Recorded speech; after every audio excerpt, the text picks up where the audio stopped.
Well, welcome back to the Cypress Sports Show. I'm Jeff Russell here with Mark Slevcove. We're back. We had a nice spring break. Hopefully, Coach, was yours restful? It was restful. A couple rounds of golf in. Nice sunshine out. Yeah, it was very nice, very nice. I got a couple bike rides in. Certainly nice to have a week away for spring break. But we're back now. We're in that busy time, the springtime. We're in that home stretch for the end of the school year. There's so much going on, so much to catch us up on. So, Coach, what do you got for the update from break? And what can we look forward to as we move into that ending of the spring seasons? Well, for some sports, it truly was a spring break. Some teams got a whole week off, or at least part of a week off. And some teams still had to participate in some games and some league games. Empire League has 6 schools and about 5 different spring breaks. So it's very difficult to schedule league season over the spring, accommodating all the different spring breaks. So schools do the best they can to work with each other, and sometimes we have to play over our spring break. Our baseball team, they had bookend games Saturday and then another game on Saturday. They beat Ayala the Saturday going into spring break, and then coming back, lost to El Dorado this past Saturday. So we dropped down to number 8 in the county, and we resume league play this week versus Valencia. Softball team, they had a week off, and now they came back to play on Tuesday against Valencia, and we got the rain that wiped out our field for the day. And now they're playing in the Michelle Carew Classic, one of the great softball tournaments in the county. Bunch of great teams, and sure enough, we open up with the county number 1 Villa Park Wednesday night. Boys volleyball, they're a team that did play over the break, and now this week they have 3 league games as well, accommodating another school for their spring break. So we beat Valencia on Tuesday, playing Crean on Wednesday, and then league rival, big game against Kennedy on Thursday. That's always been a heated game, especially the last few years. Both teams, both programs have been very good. So we expect an exciting game Thursday night at Cypress. Boys golf, they had a week off as well. And then sure enough, they come back with a match on Monday that is wiped out with the rain. So we got 5 weeks here, and they'll get their matches in for league play before league finals in CIF. Boys tennis got beat up by Valencia. We've had a great competitive rivalry with Valencia the last several years, splitting league, I think the last 3 years with Valencia, but that's probably not going to happen this year. We lost 15-3 against Valencia, and we take on Kennedy on Thursday. Track program off to a 2-0 start. All levels are 2-0 on the league season. Going to travel to Pacifica on Thursday. And on Saturday was the OC Championships, huge event for Orange County schools down at Mission Viejo. And our guy, Justin Singer's back. He had to sit out part of the year for his transfer in cross country, and now he had to do the same thing in track. And he debuted finishing 4th in the county in the mile with a time of 4:14.81, just missing the school record by 0.6 seconds. William Feliciano, back in 1985, had a time of 4:14.21. So Justin is very, very close to that. So congrats on a nice run for Justin, and I'm sure he'll be going in for the rest of the league and the league finals very strong. Our swim team, girls are off to a 2-0 start after beating Crean Lutheran on Tuesday, and the boys are 1-1 in league. Coming up Monday is the Anaheim Union High School District Relays. Every school in the district will head down to Anaheim High in their new facility. We'll have some relay races, so that's always a good time for our district. And then badminton's about halfway through our league season. I believe we're 4-4 in league play, and we got 4 weeks left there. Yeah, very cool. Yeah, the rainouts are always such a weird thing for us, right? We always have to accommodate other teams and things like that. And right now, there's a shortage of officials that CIF has really been focused on. And if you know anybody out there, Coach, or anybody else knows people who are younger, maybe just out of high school, college, and they want to get into the officiating, they're in desperate need of officials for baseball, for basketball, soccer, softball. I mean, many of the sports are really struggling with officials, and it's becoming more and more of an issue as we move forward, especially with rescheduling those games, right? Absolutely. Every sport, we get messages from the assigners every year in every sport that we can't reschedule on this day. We can't reschedule on that day. There's a shortage of officials. You may only have one official for this match or that match because of the schedule being so impacted. Hey, we got a lot of officials in the stands at every game. Maybe we need to get those people out of the stands and in some stripes. Right. I mean, they obviously know the rules. At least they think they do. Well, let's verify that. Get them a whistle, some stripes, and get them paid. I mean, shoot, they're doing it. You might as well get them paid for what they're doing, right? Move them out. So this time of year, always it's also kind of you get to that point where, and it's in every sport. But a lot of times in spring sports, I hear it a lot with things like baseball, softball. You know, we live in a stat hungry kind of world. You know, people are really focused on stats. You know, Coach, I know that you track a lot of the stats here for our school and for individual sports. You really help out with a lot of that stuff. I mean, why do you think there is such a focus on those individual stats and maybe not so much on the whole experience of athletics in high school? Well, we get judged on our stats. Our seasons get analyzed on our stats. As an individual, whether you're going to be an all-league player, an all-county player, whether you're going to be a varsity player or lower-level player, stats are going to be analyzed individually and as a team. And fun is winning. So when we keep records and we keep stats and it shows that we're doing well and we're winning, certainly that's a lot of fun. For me, I enjoy the record-keeping side of it and getting it down on paper. And in our jobs, we have to go back and look at previous seasons a lot for our league or for our league placement, where we're going to head in the future. And all those stats come into play. So it's an important thing. Sometimes there may be too much emphasis on individual stats, but it's important to help us analyze a season or analyze a career of a player. Yeah, I mean, it is important in those aspects. Sometimes stats are deceiving too, right? I mean, it'll depend on, you know, if you're a baseball player, who you're facing on that day. You know, which pitcher. If you're a basketball player, who's guarding you. Things like that always adjust those individual stats. And I mean, I might score 20 points in a game, but I was guarded by somebody who wasn't the other team's best player, and you're a better shooter than I am, and you might be guarded by the other team's best defender and maybe don't score as much. I mean, does that make me a better scorer than you? I mean, not really. It's tough. It's tough when those individual stats like that are so not comparable, I guess. That's very true. There's certainly there's a lot of situations that are going to create better stats or worse stats for someone, right? The strength of your schedule, who you're playing, the strategy of the other team, what's trying to be executed. There's no doubt there's discrepancies in the stats, and it doesn't tell the whole story, but you can put things together over the course of a season, over the course of a career, and see some trends or see some consistencies of what may stand out. Yeah, it's interesting.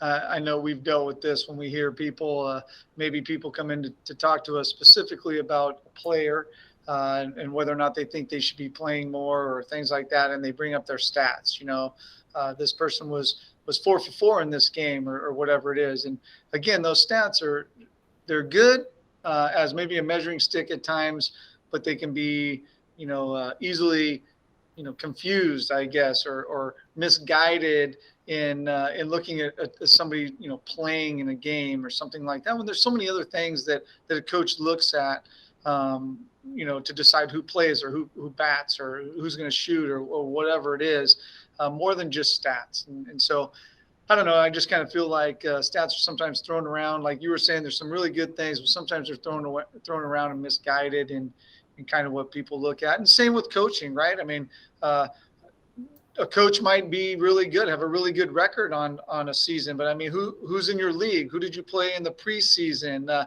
If you win games, but you didn't play quality opponents, does that make you the best? If you play the best and maybe don't win them all, is that better? You know, I mean, I don't have an answer for that, but I always think of those things as kind of tough questions for us to answer. Oh yeah, certainly there's a struggle on the coach's end as they put together a schedule for the year. Do you want to get challenged extremely? Difficult schedule in the non-league schedule, and then get into league and you're battle tested, you're ready for the playoffs, but your record's around 500? Or do you want to go and get your 20 wins against a bunch of cupcakes, and then you get to the playoffs and you get bounced in the first round? There's a bit of a balance there. Certainly your league play can help guide you to where that balance should be. And when you look at stats or you look at players, your league certainly plays a role. The strength of that league schedule. Sometimes we can have a really good team, or over the course of Cypress history, we've had really good teams and really good players that don't make the playoffs because over the course of history, the Empire League was so strong for a long period of time. Yeah, there's no doubt. The Empire League has been historically really, really good in most of the sports. And kind of the fun parts of it is we hear comparisons all the time about, maybe in the real world of like who's the best NBA player ever, right? Very hard to compare different generations. And we do the same thing here at school. And it's kind of a fun thing to do, use those stats in a fun way.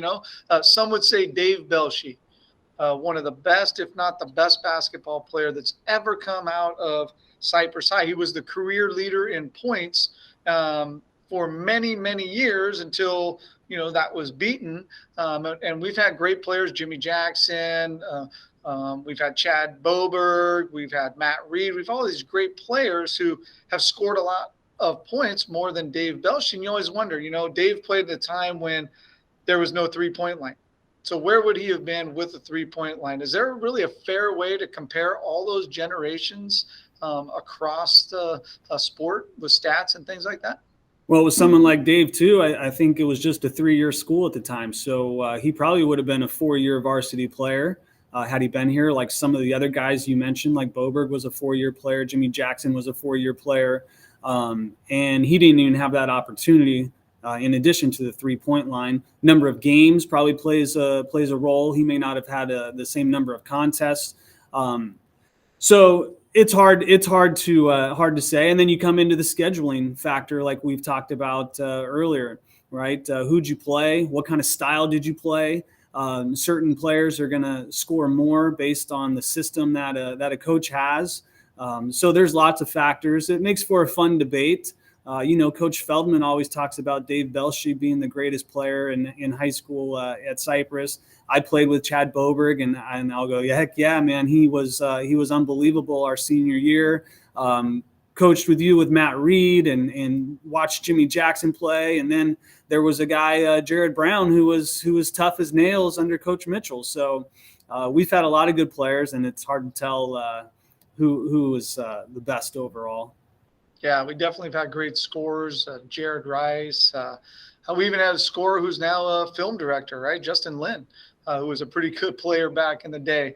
Who are kind of like, not just basketball-wise, but who are some of the best athletes that you remember in your time here at Cypress? I mean, I know when I went here, I remember being a freshman and seeing Blaze Bryant and Troy O'Leary and a guy on campus that kind of gets overlooked as one of the best athletes here, Mark Steiner. I mean, Coach Steiner was a multiple sport guy, really ended up focusing, on baseball, and was a great athlete here. Mike G, Tatum G's father, when he was here, a great, unbelievable athlete. Who are some of the ones that you remember when you were here, Mark?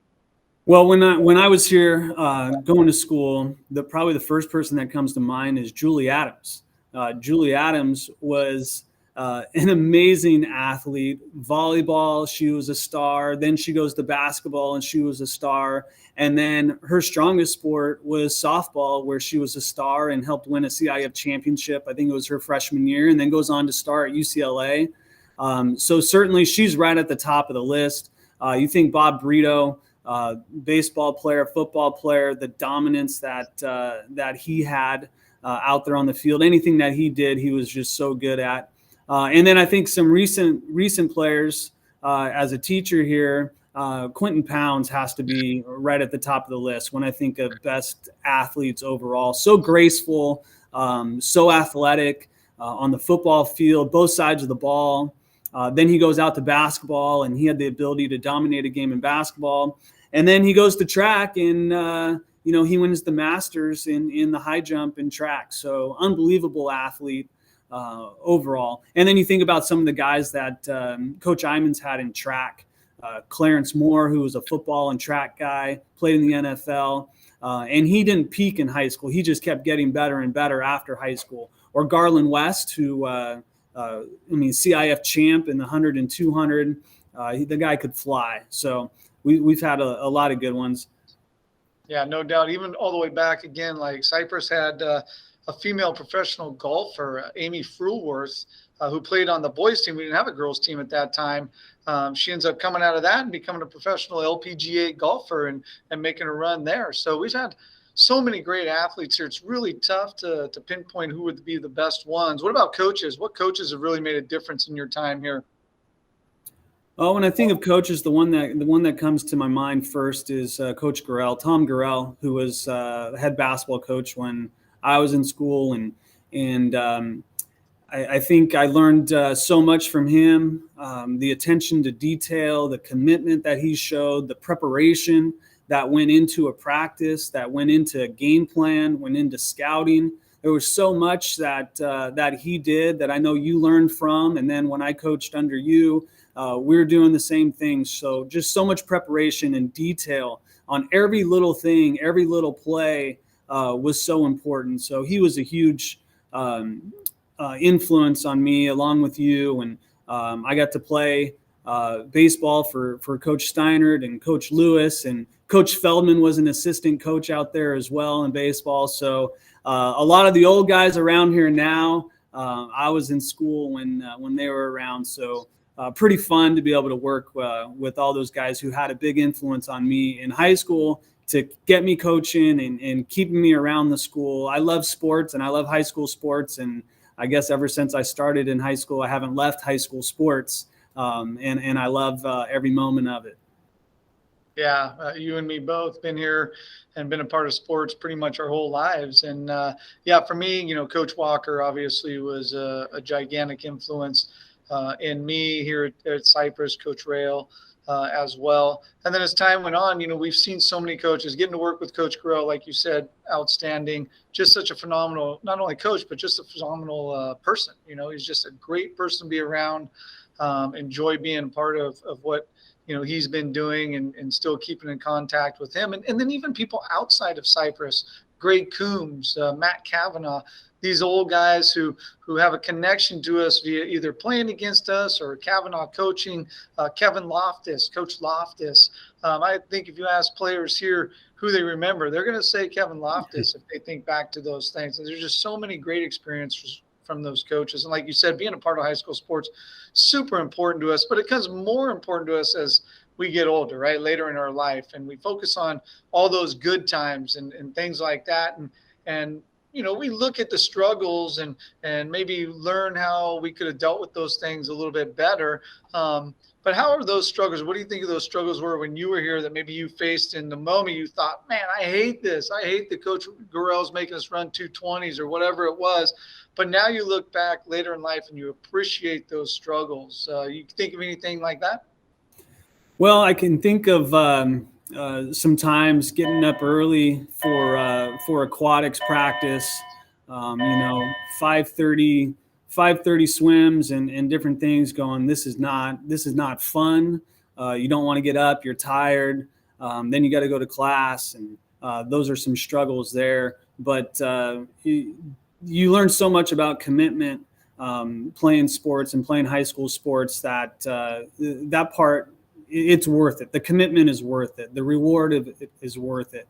The joys of victory, the agony of defeat, you learn in high school. I can remember those last games of your high school careers, and when it's over and the reality of that sets in, and it happens every year for seniors, right, for however long, but when it's your turn to experience that, it's really difficult. The emotions that go into a season are tough, because you look back at the commitment, you look back at the 4 years that you've devoted your time right? The sacrifices that you've made, the sacrifices that your parents have made to make sure you get to practice, to make sure you adjust vacation plans around your high school seasons. There's a lot that goes into it. And you reflect back on those things, and you appreciate the moments, the competition of it. You appreciate the friends that you made and the friends you keep over all these years. Yeah, I can think of, a handful of times when I just said, I don't understand why the coach is doing that. Why are they so hard on us? Why are they, thinking they're mean, or why are we running so much? And now looking back, it was all life preparation.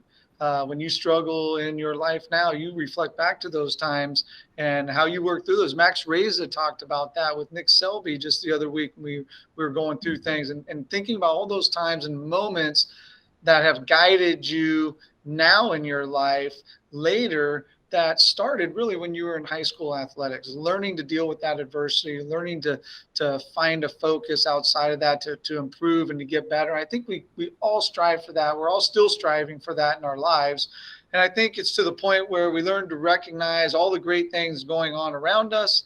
We appreciate those things and maybe more now, and appreciate those things later in life. I think we got to focus and help those kids focus on appreciating those things now while they can, because like you said, once that moment hits and it's over, there's not an ability to go back in time. And those high school days go by so quickly. I tell my class all the time, in a blink of an eye, right? It's going to be gone in a blink of an eye, your senior year.